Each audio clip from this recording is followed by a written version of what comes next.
spring always surprises me.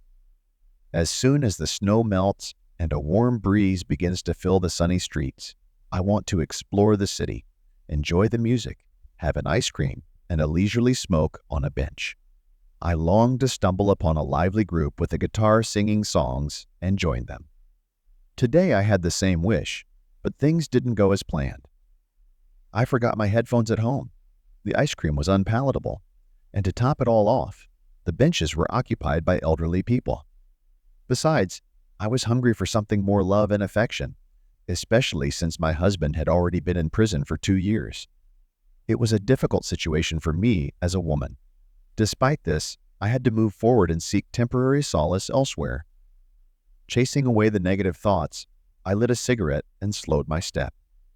I reminded myself that I was walking, not rushing to run errands. As I walked, I noticed several flirtatious guys approaching me. Suddenly, a tall, stout young man caught up to me and started a conversation. "Can you give me a light?" he asked with a smile. I paused and held out the lighter to him, feeling slightly irritated by his impeccable demeanor. He suddenly expressed his gratitude by saying, "Thank you, Sarah." I was taken aback and furrowed my eyebrows as I looked at him. "Do I really have my name written on my forehead?" I asked. "Not really." The stranger grinned, playfully studying my forehead. "But I do follow you on Instagram.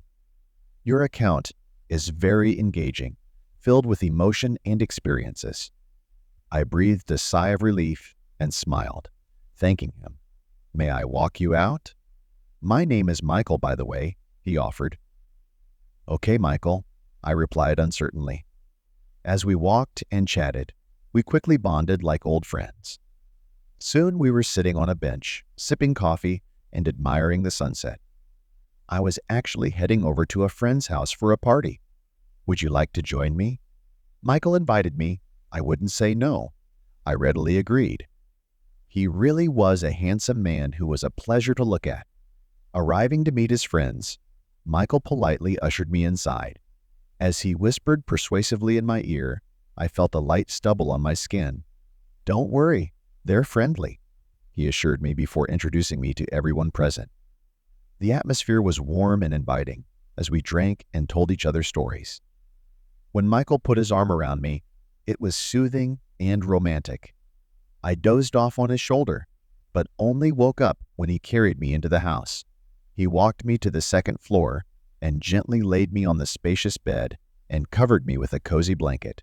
As he settled beside me, he looked into my eyes, and I smiled weakly.